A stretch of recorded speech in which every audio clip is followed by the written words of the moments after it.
Assalamualaikum warahmatullahi wabarakatuh. Kembali lagi di channel Hadi Cibeet. Di video kali ini saya akan melanjutkan kisah yang berjudul Anti Sang Cucu Dukun Santet. Jika kalian belum nonton part sebelumnya, baiknya tonton dulu agar nyambung dengan alur ceritanya.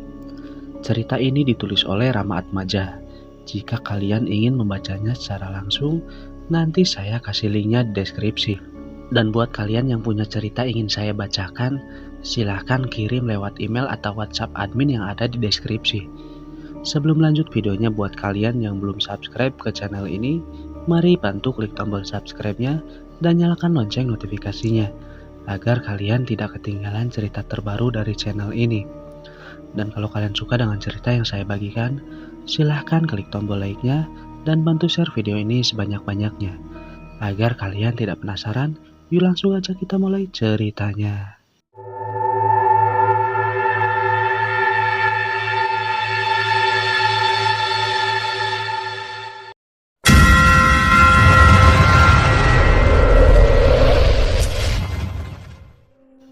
Pagi harinya Anti berangkat ke sekolah dengan pakaian cadangan, karena pakaian yang dia kenakan masih kotor dan belum sempat dicuci. Sampai di sekolah, atau lebih tepatnya di dalam kelas, Piah menanyakan kejadian kemarin. Tetapi Anti hanya memilih diam tak menjawab. Waktu pelajaran hampir dimulai. Anti kena teguran Bu Indah, wali kelasnya.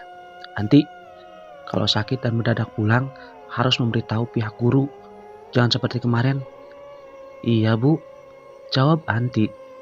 Rupanya kemarin Piah yang memberitahu pihak guru kalau Anti mendadak sakit dan pulang sebelum jam masuk, pasca istirahat. Pi, terima kasih ya, ucap Anti. Sama-samaan, tapi jangan lakukan hal seperti itu lagi, saran Piah. Singkat cerita, sepulang sekolah ada beberapa murid dari kelas 10 sampai 12 yang datang ke acara kompetisi renang antar sekolah. Anti yang awalnya ngantuk ikut, jadi ingin ikut karena ingin menyaksikan apa yang kakeknya ucapkan, kalau Sally akan meninggal karena kecelakaan. Acara kompetisi antar sekolah akan dimulai dari beberapa sekolah lain terlebih dahulu. Kini giliran sekolahnya Anti yang akan diwakilkan oleh Sally. Sebelum acara lomba renang dimulai, para peserta yang ikut lomba renang melakukan pemanasan terlebih dahulu. Sally sudah menceburkan diri ke kolam renang bersama peserta yang lain. Mereka pemanasan dengan mempraktekkan beberapa gaya renang. Saat Sally melirik ke arah Bayu, dia merasa cemburu karena Anti ada di sampingnya dan bercanda tawa dengan Bayu. "Tolong, Bay, tolong!" teriak Sally yang pura-pura tenggelam. Dengan sigap, Ozila yang lompat ke dalam kolam renang untuk menyelamatkan Sally. Tetapi Sally tiba-tiba bisa kembali berenang seperti sedia kala. "Apa-apaan sih kamu? Aku minta tolongnya sama Bayu," teriak Anti dengan tatapan kecut. "Ya, kali saja kamu benar-benar tenggelam," balas Oji yang hanya beranjak semeter dengan Sally. Sally langsung jadi bahan tertawaan, sedangkan Bayu dan Anti hanya melihatnya dari kejauhan. Lalu Anti memeluk Bayu dari samping, membuat Sally semakin panas. "Prit, naik mas, lomba sudah mau dimulai," teriak Curi dari atas kolam renang. Oji kembali naik dan mendekati Damar yang ikut nonton tak jauh dari kolam renang. Oji nampak kecewa karena menjadi bahan tertawaan, padahal niatnya sudah baik, mau menolong Sally yang tenggelam. "Si, kenapa kamu gak nolong Sally?" tanya Damar. "Nolong bagaimana? Masa juara nomor 2 di sekolah itu mau ditolong?" balas Oji. "Tuh, kamu tahu kenapa tadi nolongin?" tanya balik Damar. "Kalau beneran kan lumayan, Mar," ucap Oji dengan senyuman. "Bentar lagi hal itu akan terjadi," seru Damar. "Maksudmu?" tanya Oji, tetapi Damar memilih diam dan menatap serius ke arah kolam renang. Para peserta sudah dimulai naik ke bibir kolam. Peluit panjang mulai ditiup dan para peserta langsung melompat ke dalam kolam renang. Lomba balap renang sudah dimulai, tetapi beda bagi Sally. Sally malah tak keluar dari dalam air, seakan ada sesuatu yang menahan kakinya. "Sally, cepetan, nanti ketinggalan sama yang lain. Sel, jangan bercanda," teriak Pak Santo dari atas kolam renang. Para murid dan guru yang lain tertawa karena mengira Sally berbohong untuk kedua kalinya. Anti memandang serius ke dalam kolam renang dengan senyuman mengembang. Sedangkan Bayu tak melihat ke arah Sally dan hanya menatap wajah Anti yang sangat dia cintai. "Zi, yakin gak mau nolong?" ucap Damar tanpa melirik ke arah Ozi yang berdiri di sebelahnya. "Alah, gak ketipu untuk kedua kalinya, Mar," jawab Ozi. Saat peserta lain sudah ada di ujung dan hendak berenang kembali, tubuh Sally tiba-tiba mengambang. "Sudah Sel, bersadanya. Kita gak mungkin bisa menang," ujar Pak Santo kecewa. Peserta sudah berenang kembali dan sampai sudah mengetahui siapa pemenangnya. Tetapi Sally masih mengambang tanpa menggerakkan anggota badannya. Peserta yang berenang paling akhir mencoba mendekati Sally, sedangkan yang lain sudah berada di atas kolam sambil melihat aneh ke arah Sally. Mbak, sudah selesai? Sudah main-mainnya?" ucapnya sambil mendekati Sally dan menggoyangkan badannya. "Ah!" teriak perempuan itu saat tahu kalau Sally sudah tak bernapas lagi. Salah satu juri yang mendengar teriakan peserta itu langsung nyebur ke dalam air dan mengangkut tubuh Sally yang sudah tak berdaya. Suara tawa langsung berubah menjadi tangisan. Beberapa orang ada yang shock teriak histeris, "Jancok, tuh cewek sudah berteriak di luar batas," umpat Damar. "Mar, Sally Mar," teriak Oji tak percaya. "Yuk kita pulang," ajak Damar. "Kenapa pulang? Kita nggak lihat Sally dulu?" tanya Ozi. "Dia sudah meninggal. Antar aku untuk menemui guruku," pinta Damar. "Tapi bajuku," keluh Ozi. "Salahmu," ketus Damar. "Ayo, nanti juga kering terkena angin," lanjut Damar. Sang juri yang mengangkat tubuh Sally memberinya pertolongan pertama dengan memberikan nafas buatan dan sesekali memompa dada Sally. Namun takdir berkata lain. "Maaf Pak Santo, anak didik Bapak sudah meninggal," seru sang juri. "Ya Allah Gusti," ujar Pak Santo mulai tersenduh. "Tapi kok aneh ya Pak? Di kaki kirinya seperti ada bekas cengkraman seseorang. Masih terlihat ada bekas telapak tangan," ucap salah seorang yang melihat dari jarak dekat. Asep, salah satu panitia, langsung melompat ke dalam air untuk mencari penyebab kematian Sally. Dia sampai menyelam, namun kembali ke permukaan dengan menggelengkan kepala. Tak ada apapun atau siapapun di dalam air. "Ya ampun, Kak Sally," teriak Anti dengan wajah sedih sambil menarik tangan Bayu untuk mendekati jasadnya. Saat beranjak sekitar beberapa meter, Anti berhenti. Bayu menatap melihat ke arah Sally dengan tatapan sedih. Anti menangis dan Bayu menenggelamkan wajah Anti ke dadanya. Anti tersenyum sambil sesekali melirik ke arah Sally dan kembali menenggelamkan wajahnya di dada Bayu, berpura-pura menangis. Tim medis sudah datang dan mengangkat jasad Sally untuk dibawa ke rumah sakit guna divisum. Sedangkan acara ditunda sekitar 1 jam dan akan kembali dilanjutkan. Namun Anti memilih pulang sebelum acara kembali berlanjut. Dan Bayu kembali mengantar Anti pulang sampai rumah. "Mar, sebenarnya apa yang telah terjadi?" tanya Oji sambil teriak ke belakang. "Sudah, antar aku ke Ustaz Syarif. Sampai di sana nanti aku ceritakan semuanya," pinta Damar.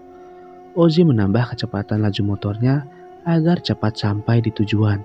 Namun pikirannya setengah mengambang dan hampir saja menabrak tukang becak. "Sontoloyo!" teriak tukang becak sambil melotot kaget. "Maaf Pak, nggak tahu," balas Ozi dengan senyuman dan kembali melanjutkan motornya. "Hati-hati Zi, ada yang mengawasi kita. Sholawatlah di dalam hati agar kita selamat sampai tujuan," teriak Damar dan Ozi mengiyakan dengan anggukan. Sampailah mereka di rumah Ustadz Syarif.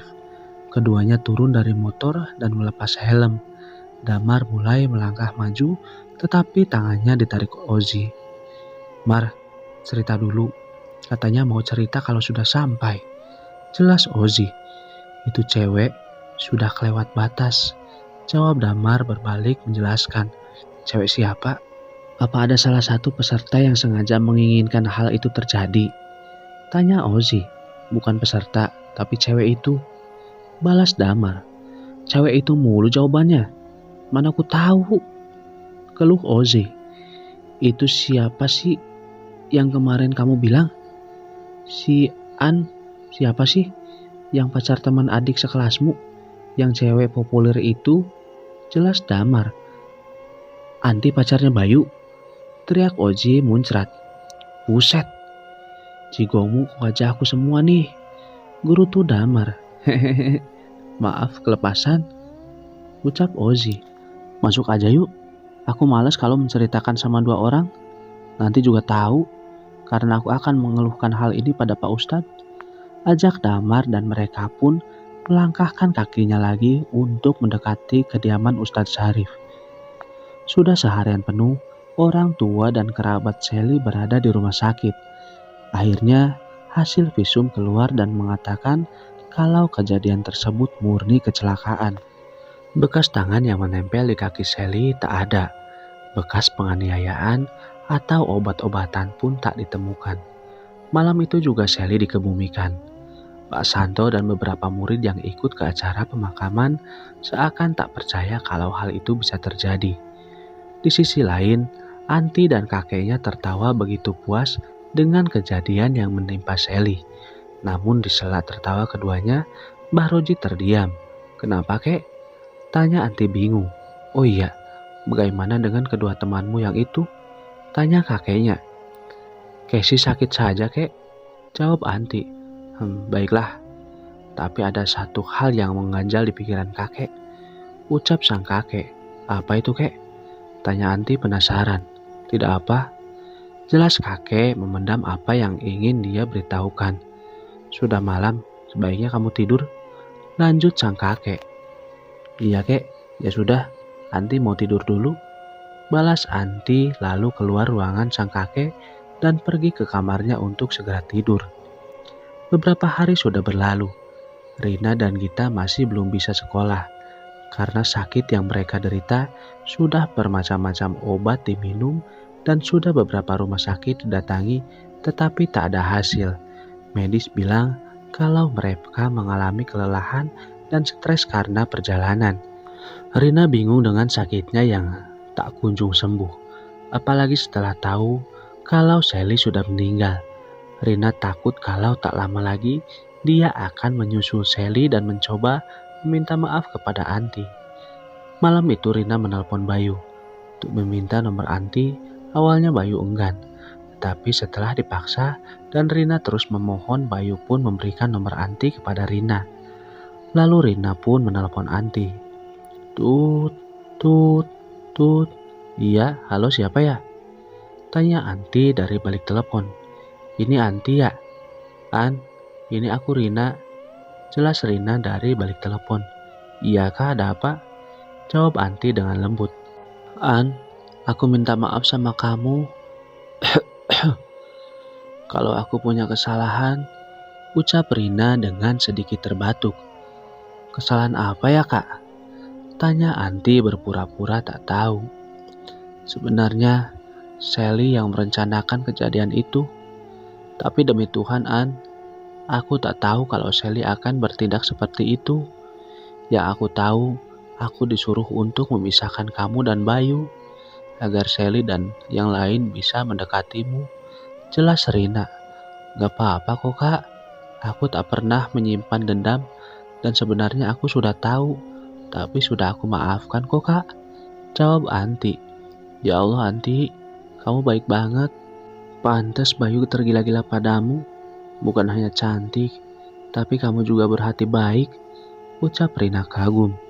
Enggak kok kak, biasa aja. Jawab Anti dengan suara lembut. Rasakan, beraninya main-main sama cucu Mbah Roji. Ucap Anti dalam hati. Sekali lagi terima kasih An. Mulai sekarang, aku dukung hubungan kamu dengan Bayu. Kalian cocok kok, jelas Rina. Iya kak, terima kasih juga. Balas Anti dan dia langsung menutup telepon. Anti melempar telepon genggamnya ke ranjang sambil tertawa begitu puas. Lalu keluar kamar dan mendatangi ruangan kakeknya. "Kakek," teriak Anti sambil tersenyum. "Girang sekali cucu kakek, ada apa?" tanya sang kakek sambil menepuk paha sebelah kanannya dan Anti pun langsung duduk di paha sang kakek. "Kek, lepaskan si Kupu dan biarkan si Kumbang," jelas Anti. "Kenapa?" tanya kakeknya. "Si Kupu sudah mengakui kesalahannya dan meminta maaf," jelas Anti. "Oh begitu, ya sudah. Aku mau menarik si Kurmet menyuruhnya pulang karena tugasnya sudah selesai," balas sang kakek sambil memejamkan mata dan mulutnya mulai berkomat-kamit. Tak lama datang sosok hitam berbulu dengan tubuh kurus menyembah sang kakek. Kenapa Anda memanggilku? Tanya sosok itu. "Tugasmu sudah selesai, kembalilah ke dalam keris," pinta Mbah Roji sambil mengambil keris yang ada di meja. Lalu menarik keris dari sarungnya, Kurmet berubah menjadi kepulan asap hitam lalu masuk ke dalam keris. Anti pun langsung pamit dan keluar dari ruangan kakeknya. Kembali ke kamarnya dan langsung merebahkan anggota tubuh di kasur. Anti tak bisa memejamkan mata, dia begitu senang dengan apa yang terjadi. Apalagi dia pikir Bayu sudah menjadi miliknya seutuhnya. Anti teringat di waktu Bayu nembak lewat SMS, awalnya Anti pura-pura jual mahal. Tetapi Bayu terlihat begitu serius, sampai berani ngomong ke ibunya waktu hari Minggu, ketika libur sekolah. Hari itu Bayu mendatangi rumah Anti karena merasa rindu berat, dan dia masih berusaha untuk mendapatkan hati Anti. Setelah bilang ke ibu Anti dan langsung meminta izin untuk mengajak Anti jalan-jalan. Panas terik mentari saat itu begitu menyengat, sedangkan keduanya tak mengenakan helm. Sehabis pulang dari pantai, tepatnya siang bolong, mereka melintasi jalan setapak di area perkebunan yang jarang dilalui orang. Terlihat ada rumah gubuk. Bayu membawa motornya untuk mendekati rumah tersebut. "Dek, ngadem dulu yuk. Panas banget nih," gumam Bayu. "Iya kak," jawab Anti singkat. Motor diparkirkan dan mereka pun turun. Lalu Bayu menggandeng tangan Anti dan mereka duduk di bangku kayu yang berada di depan rumah itu. "Duh, masih panas," gumam Bayu lagi, karena matahari yang sudah agak sedikit condong memancarkan sinarnya dan membuatnya merasakan panas. Bayu berdiri dari bangku, berjalan mendekati pintu rumah gubuk itu. Anti hanya dia mengamati. Krot. Suara pintu yang dibuka rupanya tak dikunci. Bayu masuk dan menelisik ke dalam rumah. Nampaknya rumah tersebut sudah lama tidak digunakan. Terlihat dari debu dan jaring laba-laba yang hampir memenuhi seluruh isi rumah.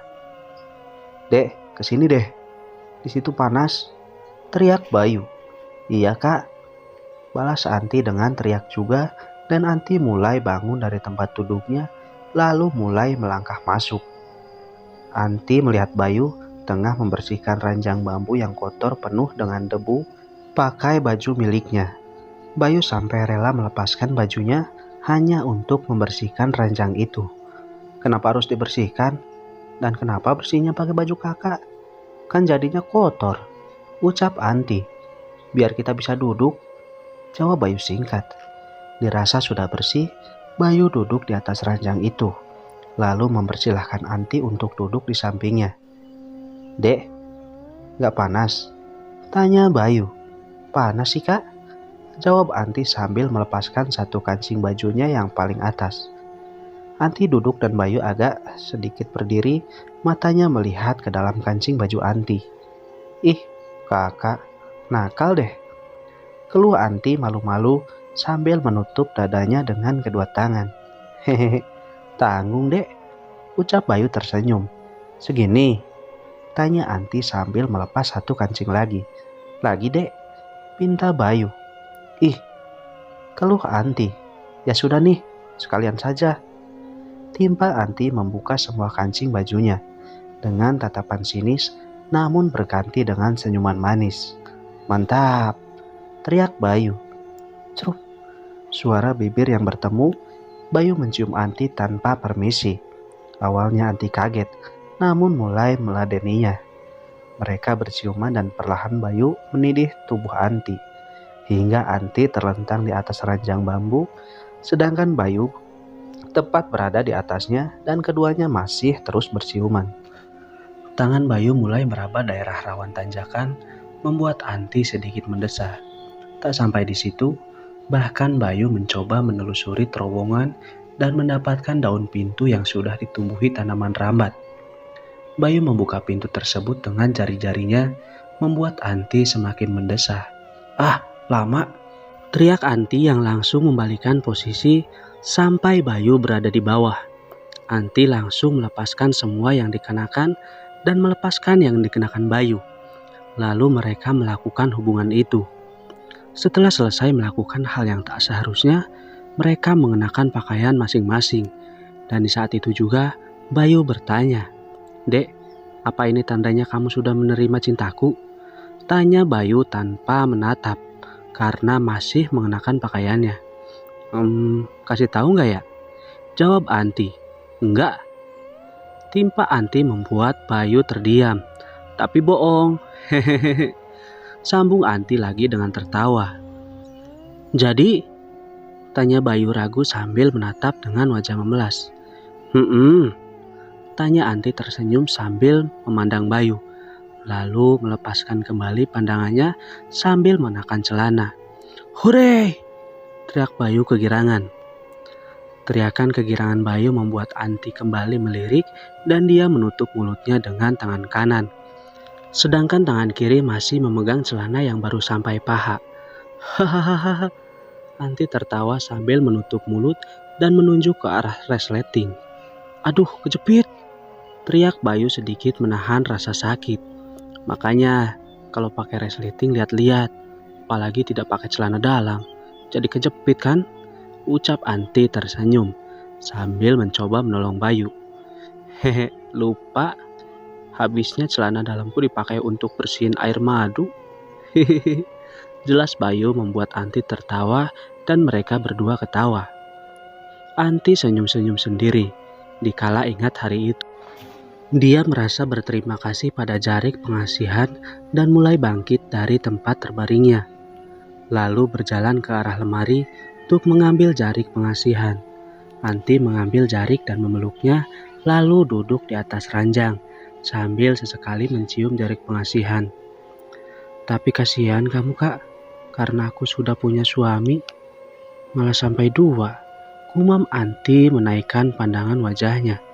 Melihat 2 sosok laki-laki kekar yang tiba-tiba datang, Anti kembali teringat tentang apa yang kakeknya ucapkan waktu itu. Saat Anti hendak mengamalkan jarik pengasihan. "Memang syarat apa lagi?" tanya Anti penasaran. "Apa kamu siap merelakan keperawananmu diambil makhluk halus?" tanya balik sang kakek. "Perawan? Aku sudah tak perawan lagi, jadi apa salahnya?" Dalam hati Anti berkata. "Iya kek, sanggup," jawab Anti dengan mantap.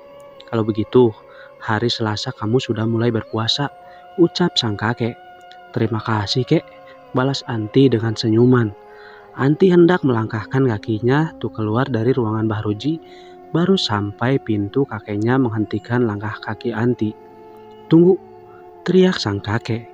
"Iya kek, ada apa?" tanya Anti berbalik, sedangkan tangannya masih memegang daun pintu. "Kamu yakin mau kehilangan keperawanan?" tanya lagi sang kakek. "Iya kek, nggak apa-apa," jelas Anti. "Perawan di sini bukan kesucianmu. Kakek sudah tahu apa yang terjadi denganmu." Walau saat itu kakek tak ada karena sedang bertapa untuk menambahkan kesaktian. Jelas Mbah Roji dan mereka yang melakukan hal itu tak dipenjara karena masih di bawah umur. Tapi kakek sudah menyiksa mereka lewat mimpi. Hampir setiap malam mereka tak bisa tidur dan mereka harus disiksa seperti itu sampai ajal menjemput. Sambung Mbah Roji dengan tatapan murka. Anti tak bisa menjawab. Dia hanya bisa menunduk dan mulai melangkahkan kaki keluar dari ruangan kakeknya. 2 sosok kekar tersebut hanya berdiri memandang dan tak menghampiri. Lalu keduanya teriak dengan sangat keras. "Panas! Panas!" Membuat Anti bingung dengan apa yang terjadi. Keduanya langsung gosong, seperti terbakar dan seketika lenyap menjadi abu. Anti bangun dari tempat duduknya mendekati debu dari abu yang tersisa di lantai. Namun dengan sekejap, debu tersebut lenyap.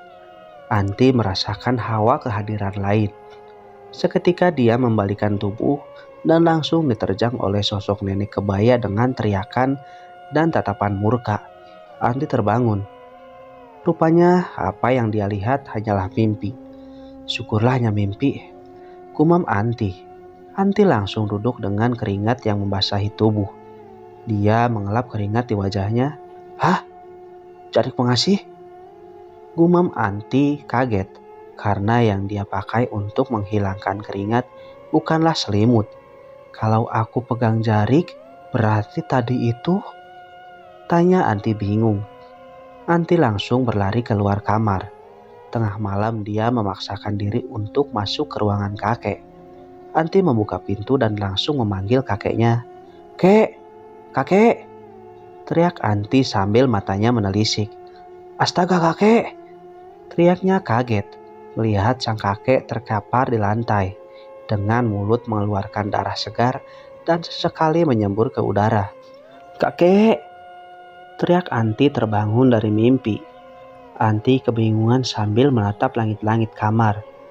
Tangan kanannya perlahan meraba mencari jarik. Dirasa tak ada, Anti menampar pipi kanannya. Plak! Ternyata kali ini bukan mimpi. Kalau tadi mimpi, kenapa ada di dalam mimpi? Mimpi di dalam mimpi? Aneh. Gumam Anti sambil mengusap keringat di kening dan perlahan duduk. Anti menggeser bagian badannya hingga posisi kaki menggantung di ranjang. Anti terdiam sambil terus berpikir akan mimpi yang dia rasa begitu aneh. Dia menginjakkan kaki ke lantai, perlahan berjalan mendekati almari. Rot, pintu almari dibuka. Anti mencari jarik di antara tumpukan pakaian. Jarik yang tersimpan di bagian bawah langsung dia ambil dan kembali menutup lemari. Plak, plak, plak. Langkah kakinya berjalan begitu terdengar. Tek, tek. Suara detak jam dinding seakan ada di dekat telinga karena saking heningnya malam itu. Anti duduk kembali di ranjang dengan posisi telapak kaki menempel di lantai. Dia menunduk sambil memangku jarik. Anti kembali terdiam lalu membalikan posisi badan ke belakang. Jendela kamarnya terbuka, namun tertutup hordeng. Tak ada angin sedikit pun yang meniup hordeng di jendela. Anti meletakkan jarik di atas ranjang, lalu dia berjalan mendekati pintu kamarnya. Anti membuka pintu dan terus berjalan menuju ruangan Mbah Roji. Sampai di depan pintu ruang Mbah Roji, Anti memegang daun pintu sambil terdiam beberapa saat. Berharap kalau apa yang dia lihat dalam mimpi takkan menjadi nyata. Ceklek. Anti perlahan membuka pintu sambil memasukkan bagian kepala terlebih dahulu. Dia tak melihat kakeknya ada di situ. Anti langsung takut dan masuk. Dia mencari di setiap sudut dan menelisik isi ruangan. Rupanya Mbah Roji tidak ada di situ. Anti kembali keluar lalu pergi ke kamar neneknya karena berpikir kalau Mbah Roji ada di sana. Anti berjalan mendekati kamar sang nenek. Sampai di depan pintu, dia membukanya dengan perlahan. Hanya sampai setengah, Anti kembali menutup pintu. Dia langsung berbalik bersender ke dinding. Anti melihat sang kakek tidur terlentang, sedangkan neneknya tidur menghadap kanan atau samping, menghadap meja rias dan posisi pintu ada di bagian kaki dari ranjang. Di sebelah kakeknya ada sela kosong dan ada lemari yang bersandar di dinding. Di sela kosong yang hanya 1 meteran atau lebih tepatnya di bagian sebelah kiri Mbah Roji, di bagian ranjang bagian kepala. Di sela kosong itu, dia melihat sosok berpakaian putih. Berdiri di dekat tembok dekat kepala sebelah kiri Mbah Roji. Sosok yang hanya terdiam dan terlihat bagian pinggang ke atas. Sosok mirip kuntilanak namun berbeda karena sosok ini lelaki dengan badan kekar. Hanya saja pakaian yang dia kenakan sama, rambutnya pun berbeda. Kuntilanak identik dengan rambut panjang, tetapi sosok ini berambut sebahu. Agak sedikit ikal, wajahnya suram, tatapan matanya tajam karena tubuhnya yang kekar, seakan pakaian itu begitu ketat. padahal seperti pakaian kuntilanak pada umumnya. Dadanya yang kekar nampak terlihat, bahunya yang gagah dan leher yang lumayan besar mirip seperti binaragawan atau seperti orang yang biasa fitness. Mirip dengan kedua suaminya, namun berbeda dari segi wajah dan penampilan. Anti yang sudah biasa melihat hal-hal seperti itu tak begitu takut. Hanya saja dia kaget dan baru pertama kali melihat sosok tersebut. Syukurlah hanya mimpi, ucap Anti dalam hati dan kembali ke kamar.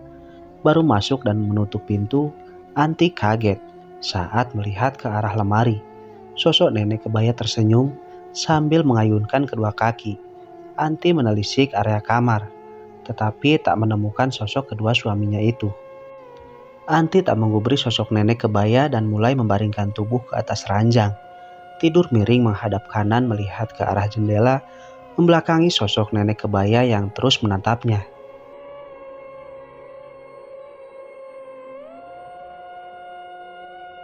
Cukup sekian dulu cerita kali ini. Kita lanjutkan di part selanjutnya. Subscribe dulu buat yang belum dan nyalakan lonceng notifikasinya agar tidak ketinggalan cerita selanjutnya. Saya Hadi pamit undur diri. Wassalamualaikum warahmatullahi wabarakatuh.